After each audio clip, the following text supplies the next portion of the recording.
karena perusahaan hiburan tidak menyadari bahwa orang-orang di perusahaannya sendiri menjual informasi kepada Saseng. Perusahaan menipu mereka untuk merekam adegan provokatif untuk musik video. Hi everyone, I'm Mr. Kim. Welcome back to my YouTube channel. Nah, yang lagi nonton, bagaimana kabarnya hari ini? Apakah dalam kondisi yang baik-baik saja? Ya, aku harapkan seperti itu ya kawan-kawan. Well teman-teman, dalam video kali ini kita akan membahas tentang 4 hal paling kelam yang diketahui dilakukan oleh perusahaan K-pop atau orang dalam di industri musik K-pop. Lantas apa sajakah hal itu? Yuk mari kita kepoin bareng-bareng. Yang pertama adalah memaksa idol untuk keluar dari grupnya. Wow.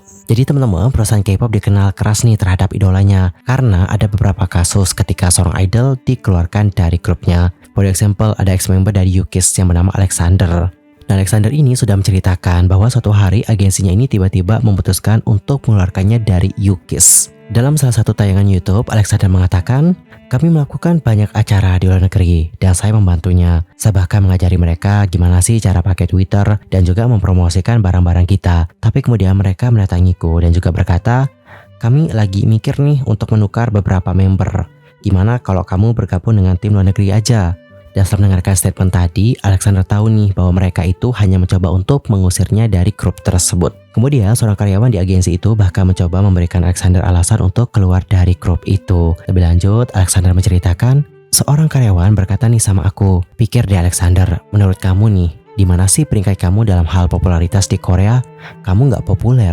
Wow, pernyataan dari agensi ini cukup menyelekit ya. Terus Alexander bilang lagi nih, "Aku masih muda saat itu, jadi ya aku setuju aja. Aku pikir banyak agensi hiburan melakukan ini kok terhadap artisnya." Dan meskipun Alexander akhirnya meninggalkan grup dan agensinya dengan baik, agensi memutuskan untuk berbohong tentang alasan mengapa dia meninggalkan grup.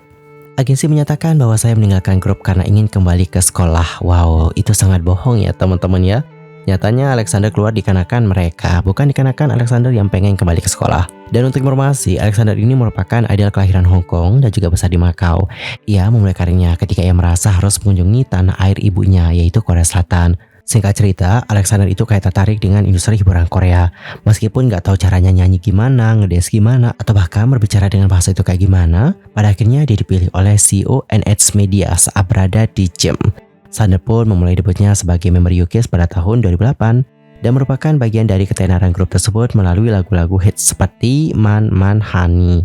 Vokalis dan rapper di grup U-KISS ini kemudian meninggalkan grup 3 tahun kemudian pada tahun 2011 dengan label secara terbuka menyatakan bahwa dia ingin kembali ke sekolah untuk melanjutkan studinya. Berkat bibinya Alexander yang berbicara tegas dengan CEO, dia pun bisa mengakhiri kontraknya dan meninggalkan agensi tersebut dengan baik-baik. Namun sayangnya perjuangan Alexander di industri hiburan tidak berakhir di situ saja, karena kemudian ia terlilit banyak hutang setelah bergabung dengan perusahaan baru. Namun Alexander tidak menyerah, dia menemukan jalan baru. Jalan tersebut adalah berkarir di dunia peran. Alexander kemudian melakukan debut aktingnya dengan peran dalam drama Immortal Classic. Setelah itu dia pun mengambil bagian dalam film Singapura yaitu Travis in a Fort dan juga drama Korea populer Murim School. Hal yang kedua adalah memaksa idol untuk mengubah konsepnya. Meskipun ada banyak contoh di mana grup K-pop mengubah konsep mereka, terkadang ada loh grup yang dipaksa untuk melakukan hal ini oleh perusahaan mereka. Grup yang harus melalui ini adalah Stellar. Dalam beberapa tahun pertama karir mereka itu pakai konsep yang lucu serta beberapa konsep girl crush. Namun suatu hari agensi mereka kayak memutuskan untuk mengubah konsep mereka menjadi seksi, yang mana ini tidak disukai oleh para member. Gak cuma itu doang sih, anggota Gayong juga mengungkapkan bahwa perusahaan menipu mereka untuk merekam adegan provokatif untuk musik video. Lebih lanjut, Gayong menceritakan, ada salah satu adegan di mana salah satu member harus minum susu. Naskahnya berbunyikan, merindukan kekasih masa lalumu, terombang-ambing di tempat tidur, bangun dan minum susu. Ya kami hanya berpikir bahwa mereka ingin dia minum susu untuk menggambarkan pemandangan pagi hari.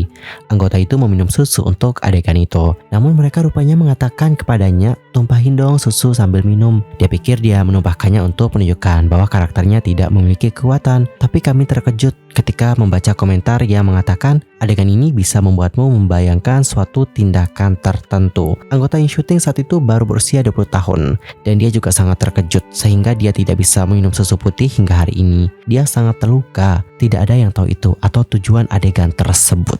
Dan kalau kalian udah nonton video Stellar yang marionette, ya kalian dapat lihat adegan susunya, yang mana di sana memang digunakan untuk tujuan yang provokatif, bukan seperti yang di dalam naskah tadi. Parah juga sih. Maksudnya kalau ngubah konsep yang ke arah lebih bagus ya is okay ya. Tapi kalau ini kan tentu ini juga membuat para membernya merasa kecewa, sedih, dan mereka juga nggak bisa apa-apa karena mereka juga terikat kontrak. Kalau mau mutasin kontrak juga nggak semudah itu teman-teman, nggak se-easy itu. Banyak banget tahapan-tahapannya, dan mau nggak mau ya mereka harus ngikut. Begitulah sisi kelam dari sebuah industri. Yang ketiga adalah sajegi. Nah, buat yang belum tahu, sajegi ini punya konotasi negatif nih dalam dunia hiburan di Korea Selatan. Secara umum ya, istilah ini biasa diartikan sebagai praktik ilegal dalam memanipulasi tanggal lagu di situs musik Korea. Dikutip dari Naver, praktik sajegi biasanya dilakukan dengan cara penyediaan server dalam jumlah banyak. Hal itu bertujuan untuk mendapatkan streaming lagu tertentu tanpa henti, sehingga jumlah pendengar yang semakin meningkat memungkinkan lagu itu untuk bertengger di puncak tangga lagu. Dan mengenai pengalaman sajegi, di sini ada beberapa idol yang sudah speak up. Misalnya ada GOM Black. Nah, untuk GOM Black pernah mengungkapkan nih bahwa ada banyak loh bisnis yang berdedikasi untuk melakukan manipulasi chart. Mereka melakukan ini dengan memblokir server lalu lintas domestik Korea dan mengendalikannya dari luar negeri. GO juga bahkan pernah menerima tawaran semacam ini dari para manipulator grafik. Namun ia menolak tawaran tersebut. Jadi untuk manipulator grafiknya bilang kayak gini nih sama agensinya GO. Kalau kamu bayar kami 375.000 US dollar, kami bakal memberikan peringkat penyanyi kamu nomor 1 di tanggal lagu selama 1 bulan.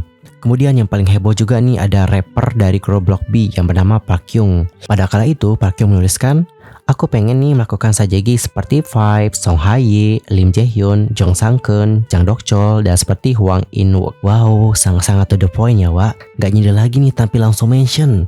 Dan meskipun tweet itu langsung dihapus nggak lama setelah diunggah, isi dari statement yang dikeluarkan oleh Park Kyung langsung ramai dibahas oleh media lokal di negeri ginseng. Terus pihak agensi dari Park Kyung yaitu KQ Entertainment langsung akan bicara terkait unggahan itu.